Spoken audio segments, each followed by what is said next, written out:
Muito obrigada, Priscila.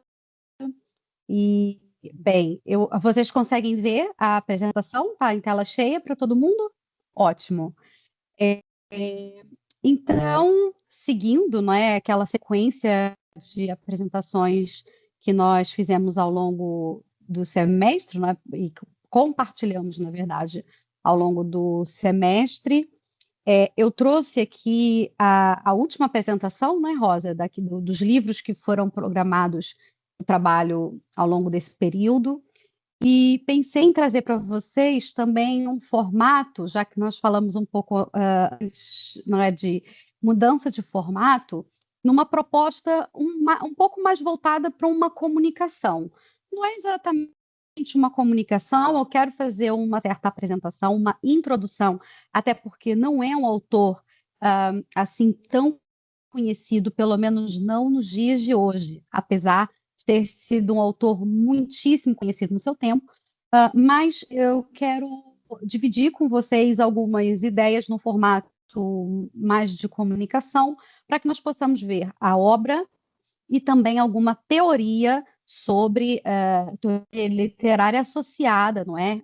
Relacionada a essa obra chamada de Profundis Valsa Lenta, de José Cardoso Pires, e eu intitulei essa apresentação de Profundis Valsa Lenta, Memória e Criação, na obra de José Cardoso Pires. Eu acho que é esse o caminho que eu gostaria de apresentar e gostaria de puxar um pouco a discussão para esse viés, embora o nosso debate seja sempre muito frutífero e vá para muitos espaços diferentes.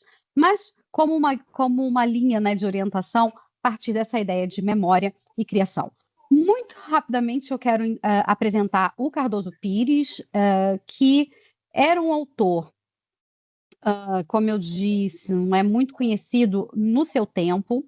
O Cardoso Pires nasce em 1925, ano que vem é o centenário do Cardoso Pires.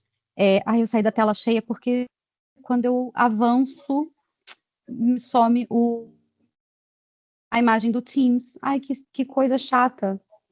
Eu não consigo dividir com a tela cheia?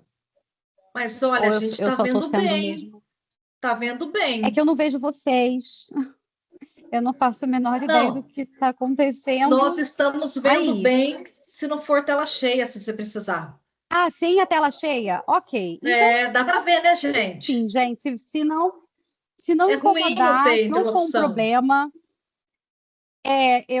para não ficar falando assim para o PowerPoint, eu vou deixar assim no Canva e vou passando, tá? Se não for um problema, deixo assim e vou avançando para vocês. Então, o José Cardoso Pires, ele nasceu em 1925, no distrito de Castelo Branco, em Portugal, na região centro de Portugal, é relativamente perto daqui de onde eu estou.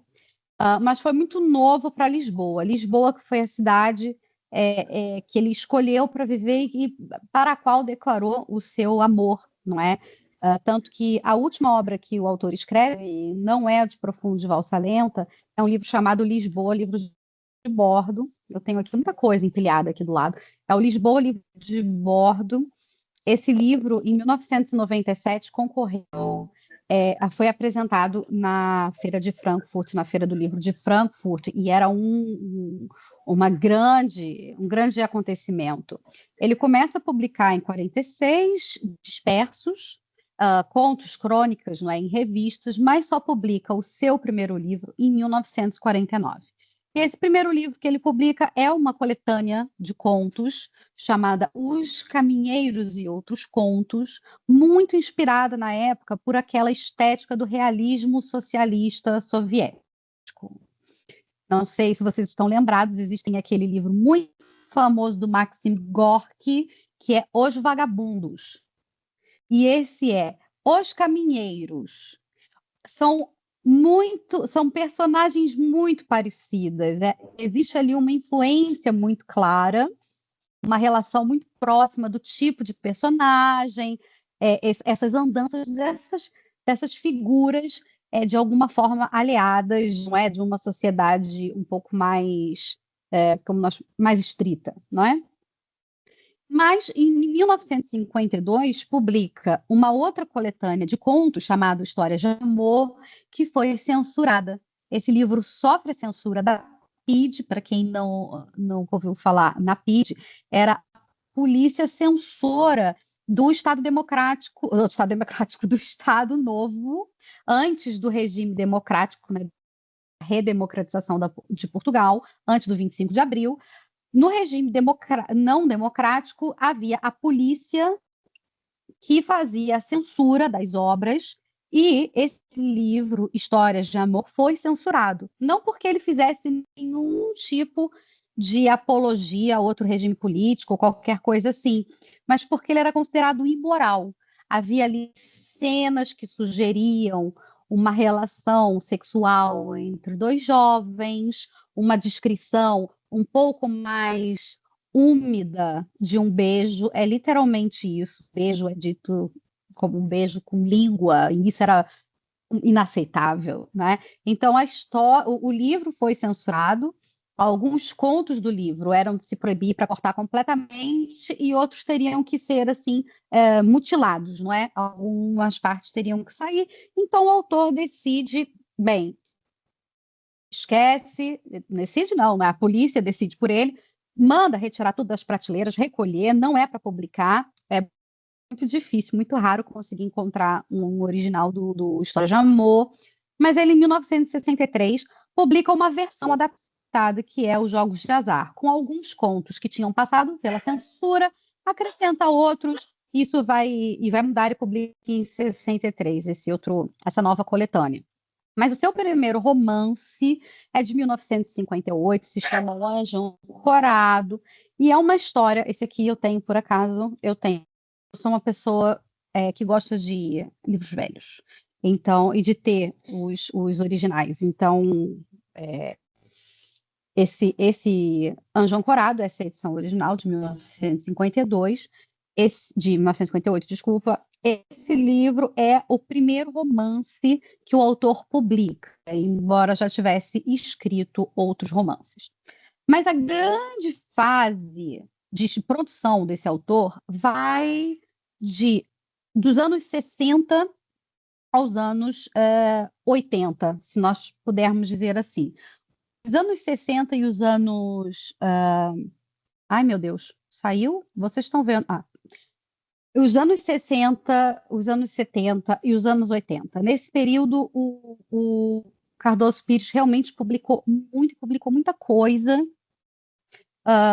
considerada incontornável, muitas coisas consideradas incontornáveis na literatura portuguesa desse período. Um desses livros é A Cartilha do Marialva, de 1960, que é um ensaio.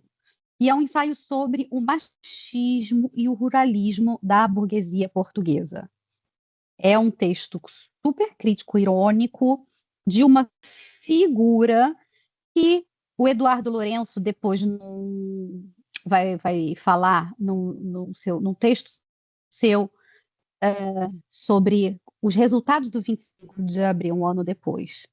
Qual foi a maior conquista do 25 de abril? Para o Eduardo Lourenço, a maior conquista foi a emancipação feminina, não foi a redemocratização. Para o Eduardo Lourenço, também é óbvio, mas a consequência mais visível era efetivamente a emancipação feminina e a mudança, né, do status da mulher na sociedade portuguesa depois da redemocratização.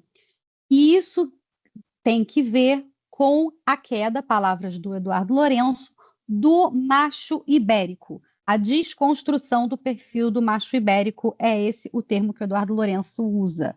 E esse Marialva que o Cardoso Pires descreve está muito alinhado com essa ideia de um machismo à portuguesa e também à espanhola, de alguma forma, mas o machismo à portuguesa que está muito associado a um ruralismo, à aristocracia, a heranças de terras e propriedades. Então, tudo isso é narrado nesse.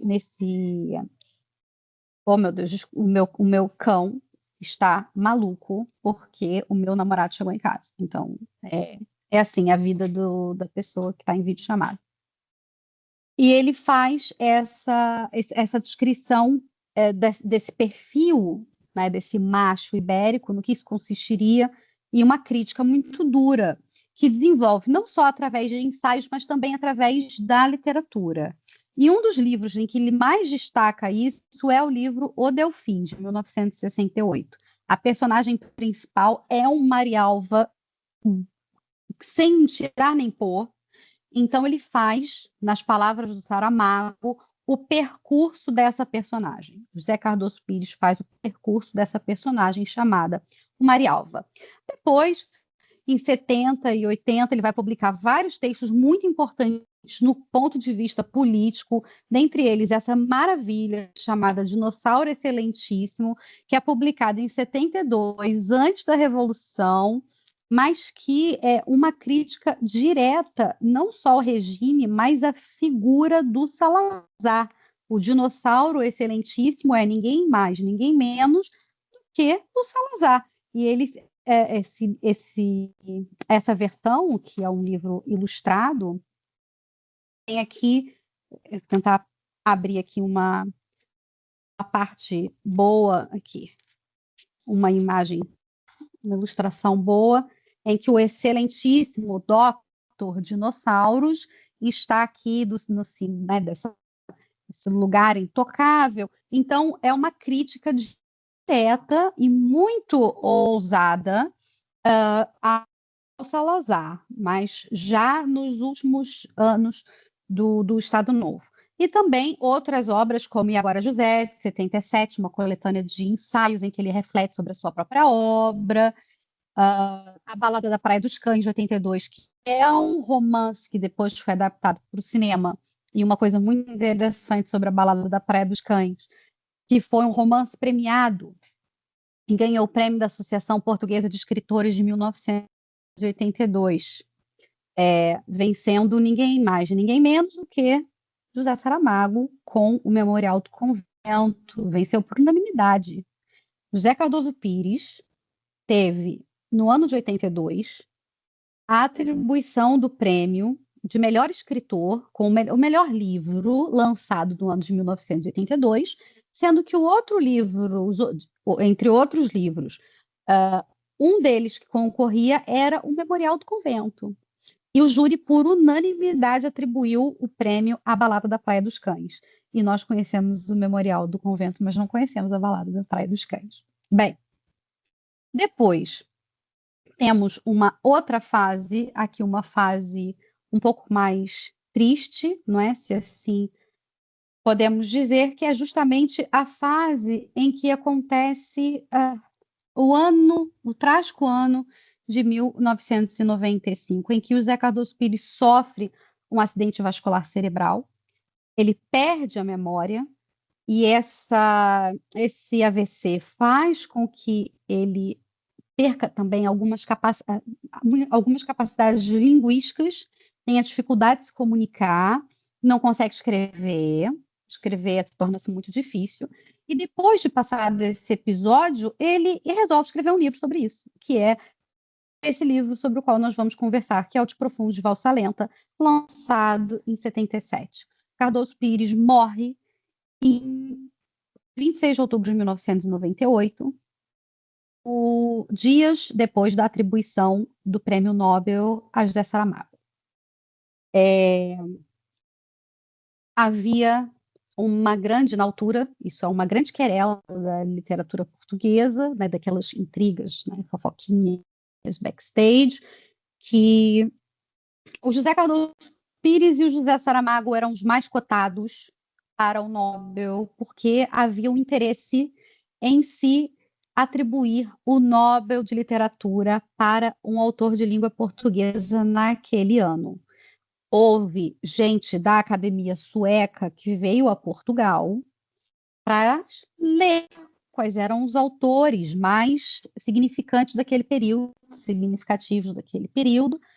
Já havia uma certa escolha por parte do público e por parte dos críticos, tanto que na Feira de Frankfurt foi Lisboa, livro de bordo, o livro que foi levado para ser o grande lançamento e representar Portugal, que era o país homenageado daquele ano. Então, tudo levaria a crer que, se esse prêmio fosse atribuído à língua portuguesa, o José Cardoso Pires era o homem para levar. Dizem as más línguas, mas isso é completamente intriga, que o José Saramago tinha o melhor marketing, promovido principalmente pelo auxílio da Pilar del Rio, que era sua esposa. Então, aí, isso virou manchete de jornal. Eu não estou dizendo nada que seja algo tirado disso. Isso era manchete de jornal, a Batalha dos Josés. Existia mesmo. Então, era uma disputa, entre aspas, que os dois diziam que não existia, que eles eram amigos, etc., mas que vendia. E as pessoas se deliciavam com essa possível disputa entre esses dois autores. Feita essa contextualização, e eu já gastei muito tempo na contextualização, eu quero ir para a obra e falar dessa obra especificamente, que foi muito publicitada, também vale dizer, ela foi muito publicitada, de Profundos, Valsa Lenta, ganhou no Jornal de Letras 3 páginas dedicadas só a falar sobre esse novo lançamento do José Cardoso Pires, e aqui é dito que o livro é um testemunho impressionante de como o gênio criativo floresce no sofrimento, e a narrativa ou a reconstituição da memória de um tempo em que o escritor se viu desprovido dela, não é da sua memória, em consequência de um AVC. Bem, daí, algumas coisas são muito interessantes de se notar. Eu vou, como a tela cheia vai e volta, eu vou desistir aqui, vou deixar só a tela cheia para vocês, pelo menos vocês veem.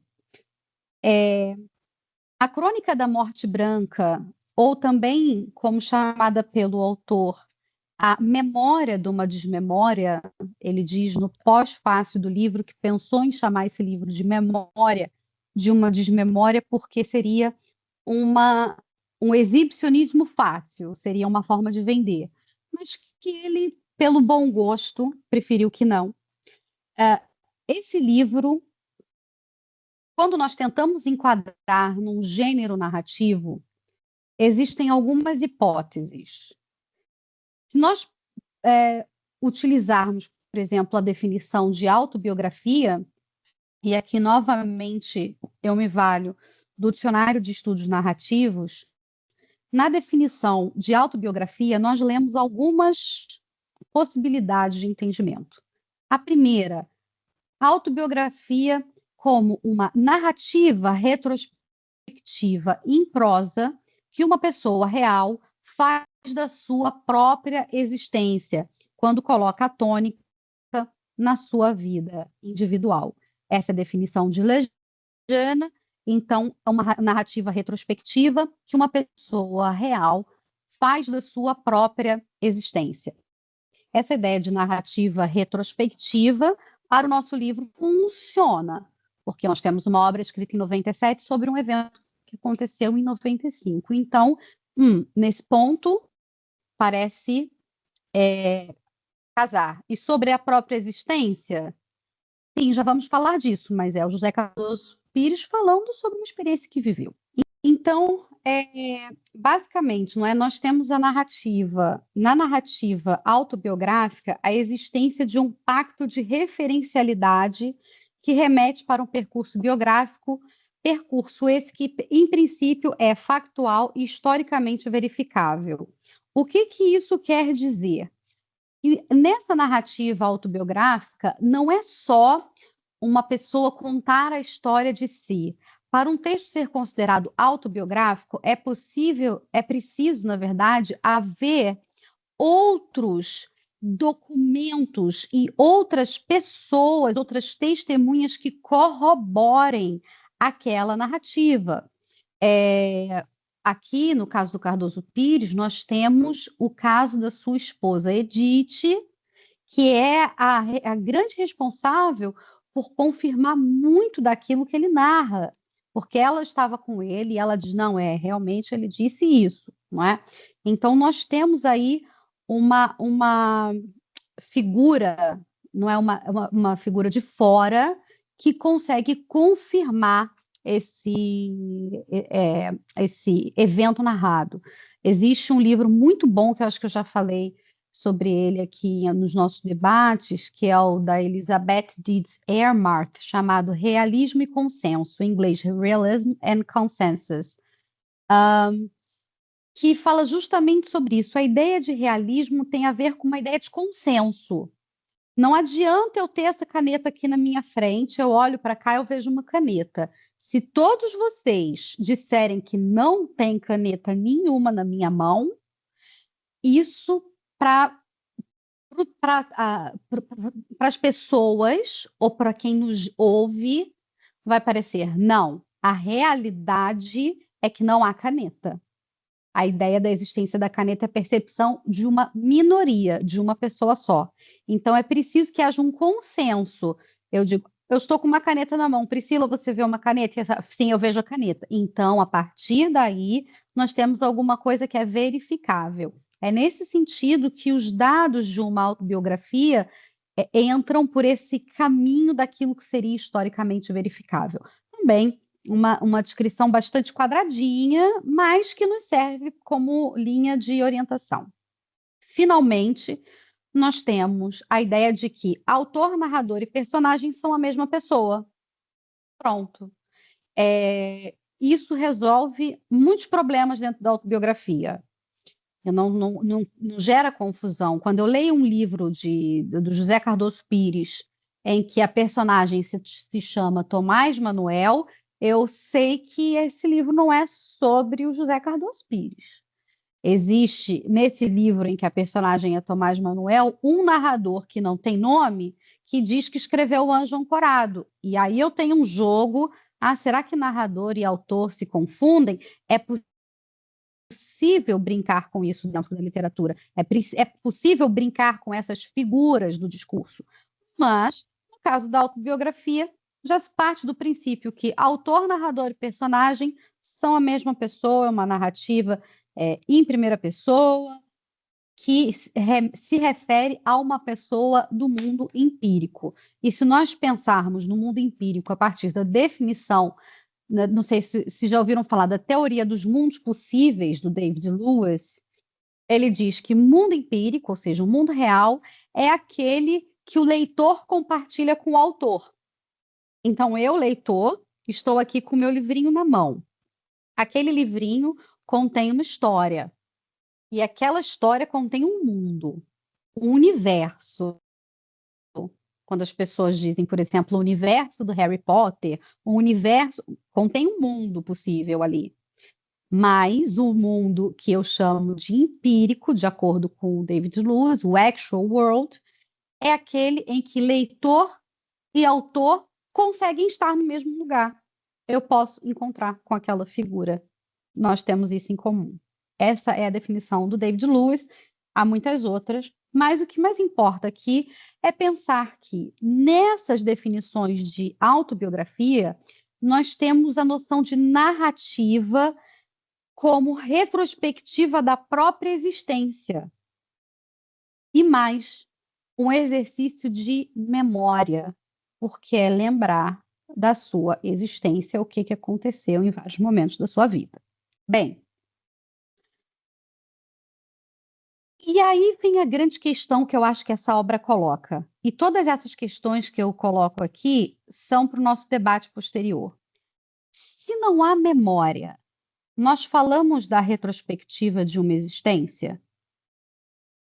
Essa citação, não é, logo do começo do livro, diz o seguinte, eu acho que ela é muito poderosa, eu tenho mais análises aqui para fazer, mas existe uma coisa muito profunda nesse trecho que eu acho que vale a pena falar sobre. Cito: sem memória, esvai-se o presente, que simultaneamente é passado morto. Perde-se a vida interior. E interior, bem entendido, porque sem referências do passado, morrem os afetos e os laços sentimentais.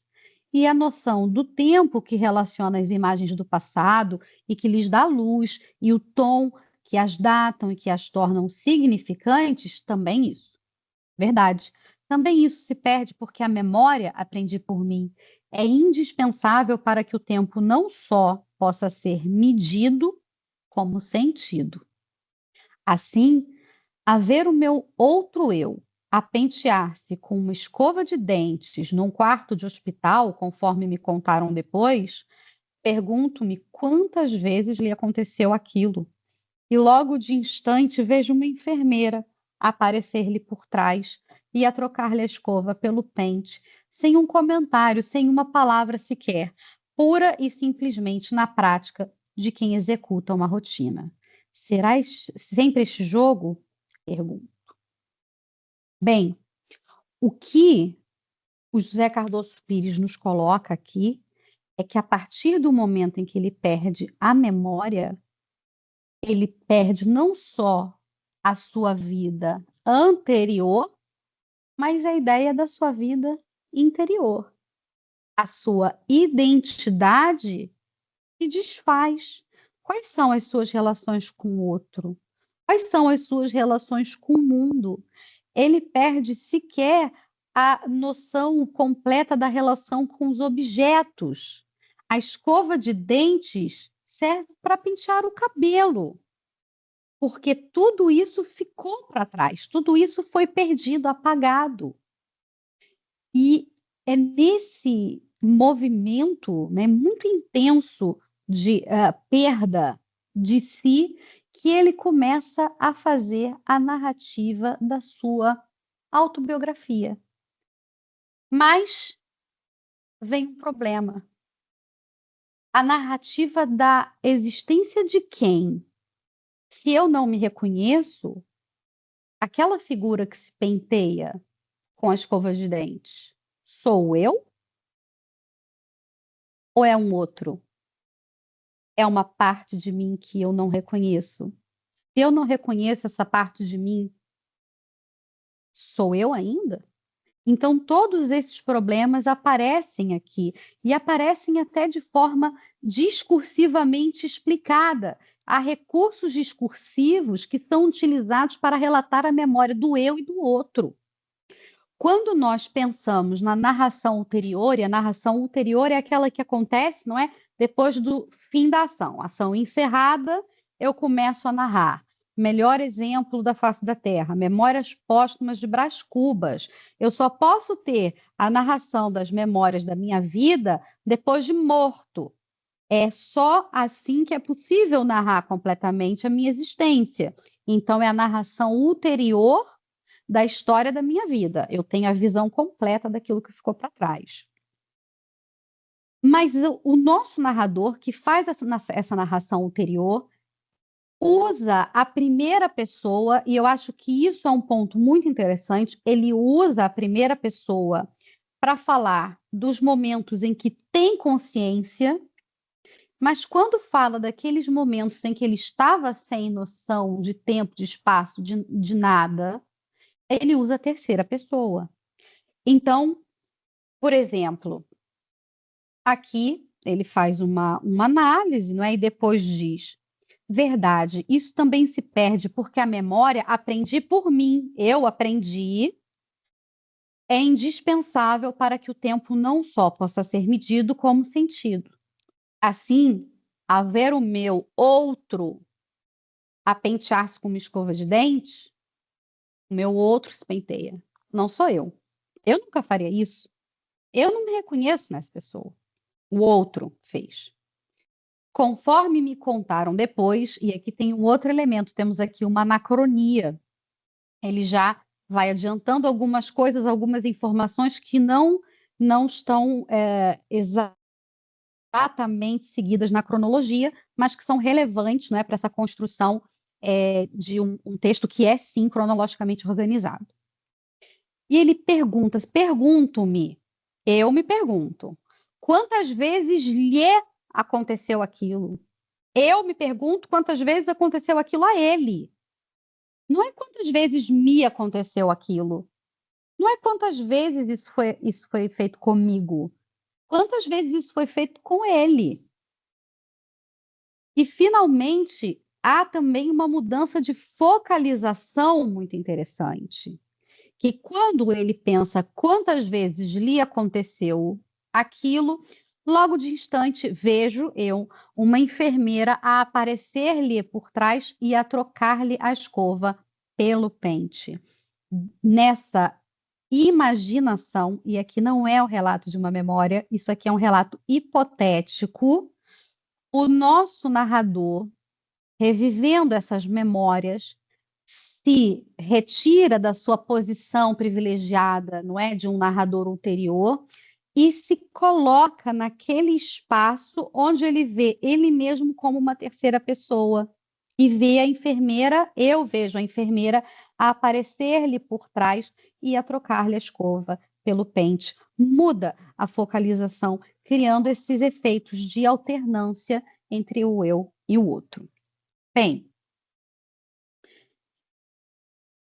mas ao mesmo tempo em que categoricamente o nosso narrador diz: não, não sou eu, não sou, é um outro, um ele, uma terceira pessoa. Nós nos questionamos, afinal, não há memória mesmo? Tem certeza? Não há? Porque se nós pensarmos em alguns trechos, e aqui eu vou ler só essa segunda parte da citação, porque senão eu nunca mais acabo a apresentação. Existe um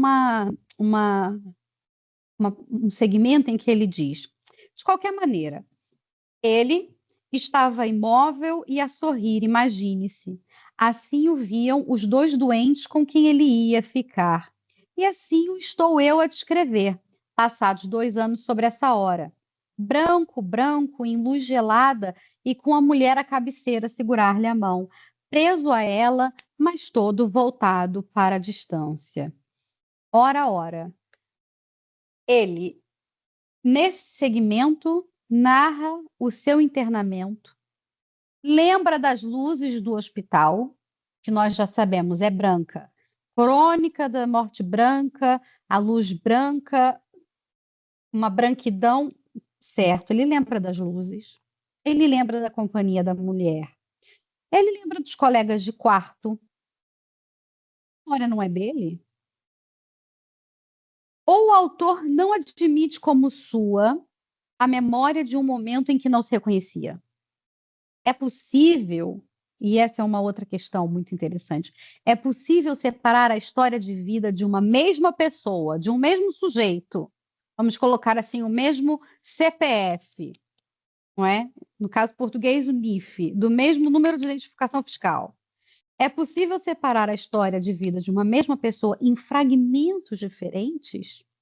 Isso é quase um movimento um bocado esquizoanálise, não é? E, enfim, se nós formos por aí, temos também muita coisa que falar, mas não vou por aí. No caso aqui da história desse outro, é possível talvez falar de alguns movimentos de ficcionalização como uma estratégia de fixação da história de vida. Também uma outra definição muito bonitinha e quadradinha do Bourdieu, essa relativa à biografia, diz que falar de história de vida é pressupor que uma vida é inseparavelmente o conjunto de acontecimentos de uma existência individual concebida como uma história e a narrativa dessa história. Tratar a vida como uma história, isto é, como narrativa coerente de uma sequência significativa e coordenada de eventos, talvez seja uma ilusão retórica.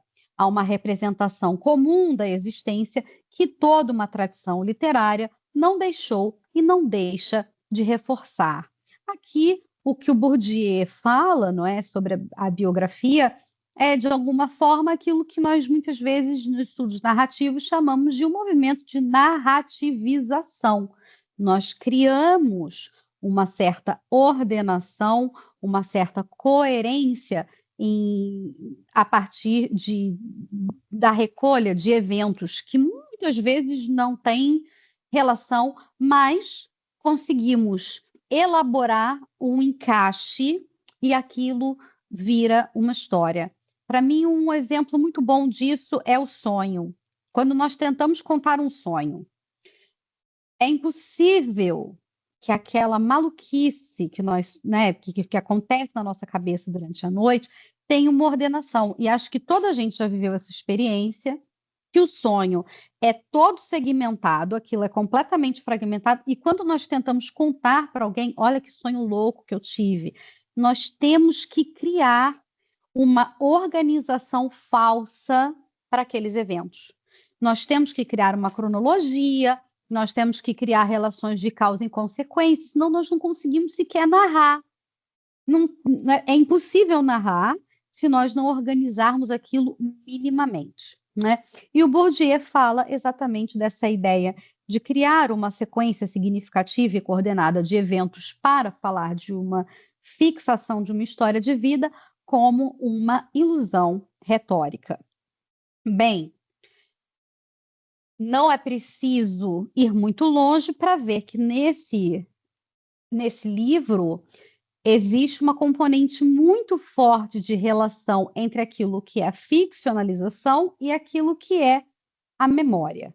A criação e a memória, elas estão de mãos dadas. Isso é dito, inclusive, pelo médico que atende José Cardoso Pires e escreve o prefácio do seu livro. O doutor João Lobo Antunes, irmão do escritor Antônio Lobo Antunes, diz aqui nesse trecho que eu acho muito interessante: penso que o pudor de narrar toda a intensidade do sofrimento ou o bálsamo do esquecimento inconsciente aplicado suavizaram a sua descrição da angústia, da perda da identidade, do seu isolamento, sem nome, sem assinatura e sem memória. Este é um dos pontos mais intrigantes do caso, porque nos nossos esquemas anatômicos funcionais, a memória não vive na zona lesada no seu caso. Curiosamente, você prende sempre a memória à imaginação. Afinal, ingredientes indissociáveis e indispensáveis à sua criação literária. Ou seja, clinicamente, no caso de José Cardoso Pires, a zona afetada pelo AVC foi a zona da criatividade, a zona da invenção. E a partir do momento em que essa zona foi afetada, ele perdeu a capacidade de lembrar. Ele perde a memória porque não pode criar. Essas duas coisas são, neste caso clínico, ligadas, não só de uma maneira que nós muitas vezes especulamos e falamos de um ponto de vista abstrato, não é? A relação da ficção e da lembrança, da memória. Não, aqui nós temos um caso clínico em que a perda da capacidade criativa levou à perda de memória. Nesse exemplo, uma pessoa que não era mais capaz de criar, de escrever, de se comunicar, ficou completamente sem identidade, sem memória, mesmo que a zona da memória do cérebro estivesse intacta. E isso me levou a uma lembrança de um texto que aqui nós já falamos muitas vezes e que é incontornável para esse caso, que é a ficção à beira do nada, não é? Então, quando nós falamos da ideia de invenção e realidade, o que é verdade, o que é ficção, o que é criado, o que é lembrado, real separação dessas duas coisas, não é? E a proposta do Rancière, quando ele coloca essa linha de separação decisiva, não é? E eu cito: a linha de separação decisiva para a ficção está não na oposição do real e da invenção, pois as invenções são realidades. E, reciprocamente, é preciso um trabalho ficcional para construir um sentido de real. Isto é, uma forma de coexistência das coisas percebidas que as mantenha juntas e uma forma de relação entre acontecimentos que lhes dê sentido. A verdadeira linha decisiva em que a ficção se constrói e ganha sentido é a que separa o nada está acontecendo do está acontecendo alguma coisa. Sentido, que é aquela palavra que surge no texto, não é? Quando ele diz que a memória é necessária para que o tempo não seja só medido, mas também sentido. Aqui nós voltamos com a ideia de sentido, no, no sentido, já uma outra acepção do termo, de que essa oposição entre real e invenção não é isso, não é que separa a ficção, que é a linha de separação decisiva para a ficção. Na verdade, a linha decisiva é o nada está acontecendo para o está acontecendo alguma coisa. E, ironicamente, o está acontecendo alguma coisa para esse livro é justamente o período em que o autor não sabia de absolutamente nada. É isso que vale a pena narrar. É isso que tem interesse. Se ele tivesse feito um esforço para narrar a sua própria vida, talvez não fosse tão interessante, embora eu pense que tinha muito para contar, e a biografia dele não deixa mentir. Mas aqui nós temos um sujeito que escolhe como elemento de narração aquele momento em que perde a memória. É isso que o está acontecendo. Mas para ele não estava acontecendo para o outro. Isso é uma outra conversa. Então, tentando sintetizar de alguma forma toda essa teoria, não é? Talvez seja possível dizer que o trabalho ficcional será essencial para a construção da narrativa autobiográfica, não é? Não como história do que nunca aconteceu, mas como elaboração narrativa dos eventos dispersos, selecionados pela memória, que serão devidamente organizados, temporalmente encadeados e que criarão uma sensação de desenvolvimento de uma intriga. Esse livro não é um livro fragmentário, não é um livro à maneira de Cardoso Pires, um livro cheio de paradoxos, de construções paradoxais, e que uma pessoa olha e fala, meu Deus, não tem final, não tem começo onde eu estou. Não. Esse livro tem princípio, meio e fim, de um segmento da sua história de vida, que são segmentos que ele escolheu narrar, não é? Como toda autobiografia, como toda história, vai sempre ser uma edição, não é uma seleção e uma composição. Bem, e uma das hipóteses de nós lermos essa cronologia é observar as epígrafes em cima de cada um dos capítulos, não são muitos, mas de cada um dos capítulos em que nós temos algumas marcas da cronologia. A primeira epígrafe, que é da Simone, que é o Epitáfio nas Termópilas, né, de Simone de Quéops, que nós no Brasil, né, falamos Quéops, diz: quando perdeste o sonho e a certeza, tornaste-te desordem e fizeste-te nuvem.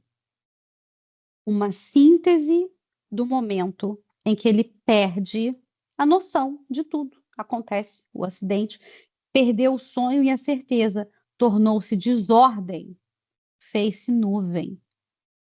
E é nesse capítulo que nós começamos com o primeiro indício, em que ele pergunta para a esposa: como é que tu te chamas? E é para aí, ok, tem algo muito errado. Ele perguntou para a esposa qual o nome dela. Depois, nós temos o segundo movimento, que é o movimento de despersonalização, que é o movimento de transferência do eu para o outro, que começa assim: e agora, José? Você marcha, José. José, para onde? Né, os versos do Drummond, e, não é? O Cardoso Pires era um grande apreciador do Drummond e adorava esse poema, não é? Eu, se me chamasse José, também iria adorar. E ele tem gravado, inclusive, na voz dele, o poema lido, né? Ele recita esse poema. E agora ele pergunta na terceira pessoa para um José: José, e agora, José? E chama um terceiro. Você marcha, José, para onde? É nesse momento em que ele começa a falar do início do processo de despersonalização, em que ele diz: eu tinha me transferido para um sujeito na terceira pessoa. Ele ou o meu nome é eu, eu, frente a frente com a minha imagem no espelho, mas já desligado dela, me transferi para um outro sem nome e sem memória. E, por consequência, incapaz da menor relação passado-presente, imagem-objeto, do eu com o outro alguém ou do real com a visão que o abstrato contém. Pronto. Perdeu-se. E vira agora o outro. As outras epígrafes, não é? Dão continuidade a esse processo. A terceira é muito clara. Já não sou eu, mas outro que mal acaba de começar. Beckett, não é? Então ele diz, começa a história do seu eu sem memória, em busca, inclusive, das memórias daquele que é ele de fato, não é? Em que ele pergunta à esposa se tem filhos, e tem um neto, tem um episódio ótimo que ele pergunta o nome do neto, é Rui, ele, ai, que nome feio. Então, ele começa a buscar as informações sobre o eu, mas quem começa a buscar as informações sobre o eu é o outro. Em seguida, e esse ponto acho que é um ponto de viragem, nós temos aqui o verso do Álvaro de Campos, na véspera de não partir nunca. Ele fala sempre daquele seu outro em viagem, o outro de mim em viagem de passos perdidos, e a interrogar-me se não estaria a caminhar para a loucura. E o caso é que, desconcertante ou não, a pergunta aconteceu, e para maior surpresa, não a esqueci. Loucura? Caminho para a loucura? A questão chegou-me com uma insistência passageira, mas no estado em que eu me encontrava, o que seria para mim a loucura? Como é que eu, em pessoal e tão a esmo, me tinha lembrado de tal coisa a propósito de um letreiro? Nesse trecho, nós podemos ver que, se calhar, o eu não abandonou. Talvez esse eu ainda esteja lá. Porque um louco, uma pessoa completamente dissociada da realidade, não questiona se está dissociada da realidade. Ela simplesmente vive a sua realidade dissociada. A partir do momento em que ele pergunta: será que eu estou louco? É porque existe alguma gota de consciência na véspera de não partir nunca, apesar do seu outro já estar em viagem, existe ali uma gota de consciência que permanece, que não parte, que não vai, e que nós vemos que realmente não se foi, porque afinal a notícia da minha morte foi um exagero. Essa citação do Mark Twain vem a propósito de terem dito que o José Cardoso Pires tinha tido uma morte cerebral.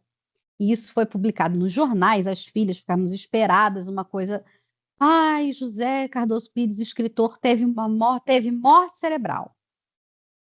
E ele só estava aliado. Então a notícia da minha morte foi um exagero.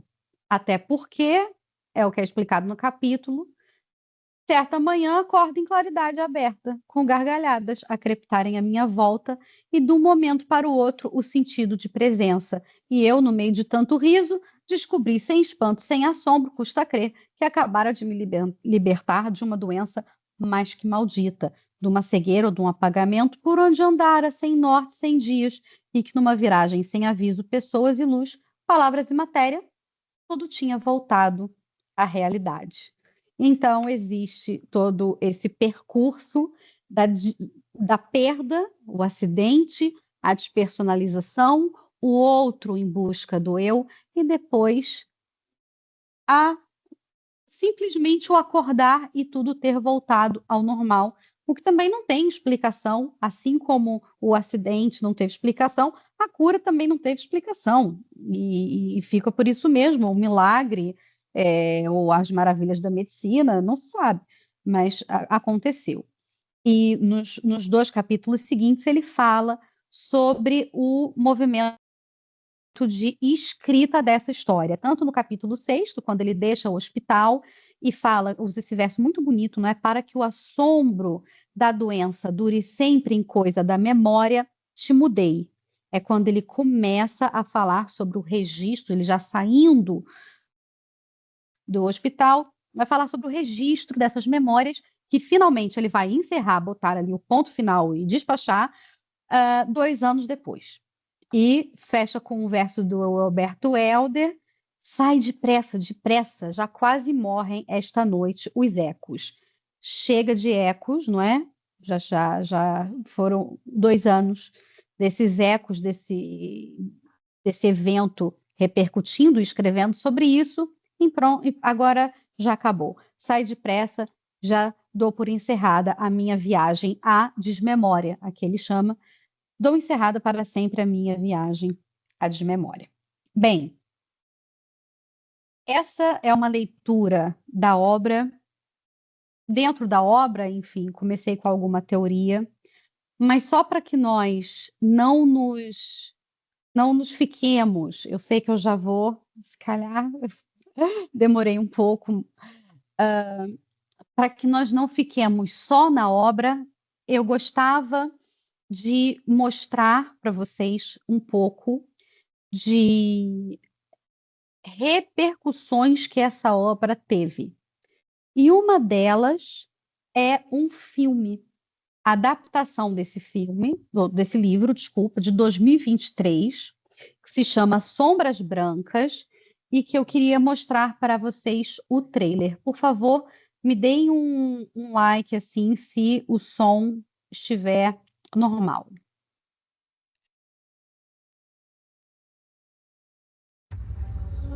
Rolou? Rolou. Edith, precisava muito de falar com você. Como é que te chamas? Eu? Edith? E tu? Parece que é Cardoso Pires. Estás bem, Zé? Nunca me senti tão mal na vida. E agora, José? Então, cá escritor, lembra-se de alguma coisa? É a presença do Zé. O acidente que afetou o nosso amigo deixa muitas vezes uma cicatriz definitiva, permanente, que impede o retorno ao mundo dos realmente vivos. Eu falo sempre a sério. Os palermas da PID não percebem de literatura. Dito. Quer dizer para ele, escrever é a vida toda. Isto é tudo tão irónico. Há aqui coisas que parecem saídas de uma história dele. É difícil. Não, acho que é fácil.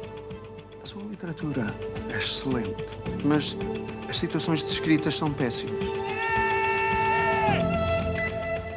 A vossa justiça serve só para ilibrar o torturador e aliviar a responsabilidade criminosa do informador. Deixem-me escrever. Isto é uma aventura, meu escritor. Prometido o quê? Vá lá.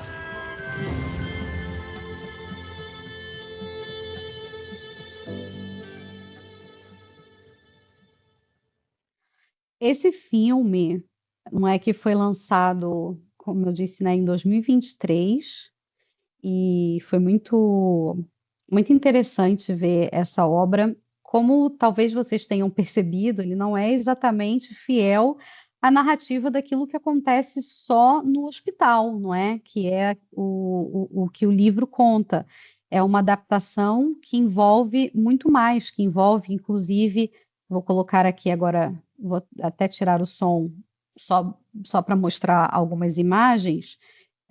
Por exemplo, um corte, meu Deus, um corte com o José Cardoso Pires jovem, então junta outros momentos, né? Aqui, por exemplo, o escritor conversando com o capitão, não é, do Capitão de Abril, e além, naturalmente, dos momentos em que ele está no hospital, e como esse aqui, em que ele é carregado, não é, pro internamento.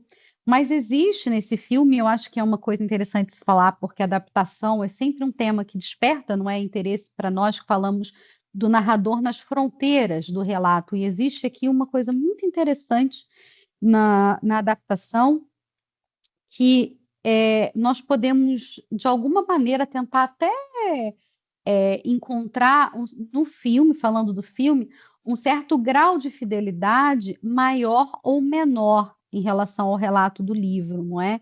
E quando nós vemos esse grau de fidelidade maior, geralmente ele é apoiado no relato escrito do autor e também é confirmado por figuras do mundo empírico como fatídicos, não é aquilo que nós falamos a respeito da autobiografia, outras pessoas que confirmam aquelas histórias. Há também um grau baixíssimo de fidelidade em alguns pontos, em que o filme exerce livremente a sua liberdade criativa, em que o roteirista, não é o argumentista, e o diretor criam histórias impossíveis, e existe um meio termo. Esse meio termo, para mim, é o mais interessante em alguns momentos em que há o apoio no relato escrito ou no conhecimento sobre algumas situações que o autor viveu, mas ali alguns acréscimos do impossível, que são às vezes muito discretos e que é preciso ter atenção para ver. Isso, para mim, é particularmente interessante, também porque o José Cardoso Pires, ele mesmo, gostava muito de fazer isso, de escrever uma obra que parecia perfeitamente organizada, mas tinha coisas ali que quando uma pessoa parava para reparar e falava, não, isso não pode ser, isso é uma contradição. E aqui, nesse filme, eu vou falar muito rapidamente para poder encerrar, não é essa conversa.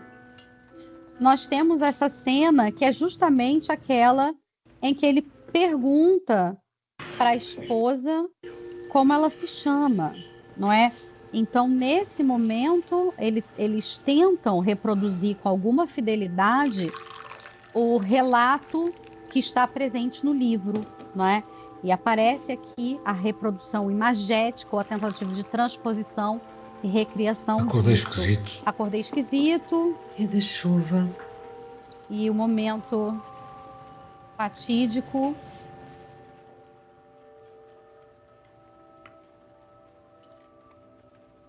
Como é que te chamas?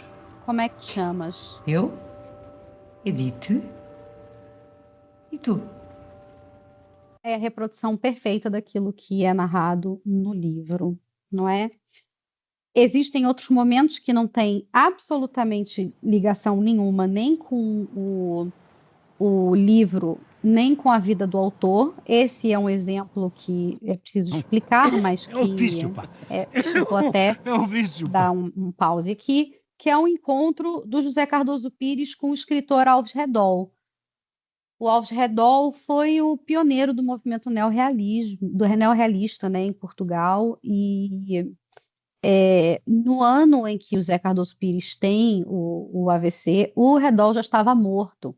Então, essas conversas com Alves Redol são um bocado uma metáfora, estar naquele limbo. Ele pergunta para o Redol, é difícil morrer? Ele, não, eu acho que morrer é fácil. Então, eles estão tendo conversas impossíveis mesmo, da ordem aqui do Fantástico, em que o autor estaria conversando com o antigo companheiro, não é, de luta política e de escrita, que era o Alves Redol, também um grande nome do Partido Comunista. Bem, e finalmente esse lugar que é fronteiriço, um lugar complicadíssimo. Aqui seria o lançamento do livro, e nós temos aqui, não é, olha a imagenzinha do livro, não é, aquele que eu tinha em mãos lá em cima, do livro de Profundis. E o discurso do João Lobo Antunes, Caro José Cardoso que é Pires, bastante parecido com o prefácio do livro. Ele está ali e, de repente, olha para o livro. se utilizava um neologismo extraordinariamente eufónico. Você criou. Cimoso. E esse público batendo palmas, mas o público... já vou falar do público muito rapidamente. Mas vou passar-lhe a palavra para que nos possa contextualizar. José.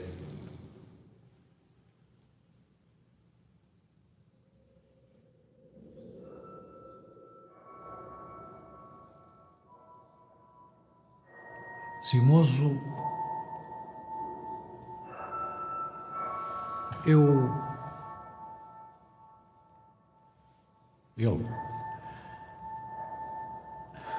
O outro.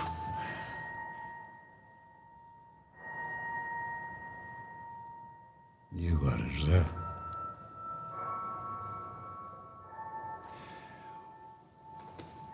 O autor vai agora... Bem, não consta em lugar nenhum que isso tenha acontecido. Não parece ser uma verdade que isso tenha se dado. E por que, não é, ele ficaria sem fala naquele momento? E nesse público, né, como eu falei que ia falar do público, o público é um público absolutamente irreal. Nós temos aqui na frente o Antônio Lobo Antunes, tá? Com a Ana Cardoso Pires, a filha, a Edith, a esposa, mas atrás, esse pessoal todo atrás, são personagens. A Rita também né, seria filha dele. Aqui é o Sebastião Opus Night, uma personagem da Alexandra Alfa. Nós temos a médica, mas que também representa uma amante da juventude. A mesma atriz faz uma amante de quando ele era jovem.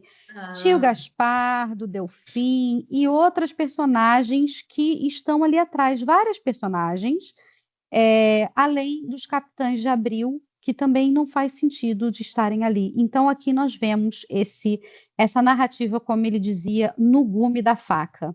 E, para terminar, eu vou dizer, só fazer essa citação aqui do Cardoso Pires mesmo, que talvez esse tipo de abordagem, esse tipo de lugar difícil, seja uma escolha, porque o Cardoso Pires dizia, e esse ele fala no seu ensaio, e agora no seu livro E Agora, José, por mim, no que toca ao modo de narrar, prefiro correr o risco de jamais atingir o ponto impreciso da clareza a pecar por excesso, ultrapassando-a. Das duas faces desastrosas do gume, a última parece-me a pior, porque resvala para um tom impositivo que anula os valores da sugestão e impede a leitura de se tornar em si mesma uma segunda criação. Então, entre ser impreciso e ser exageradamente claro, ele prefere sempre ser impreciso para não resvalar num tom autoritário. Afinal, não é um autor que queria um tempo de autoritarismo. Muito obrigada.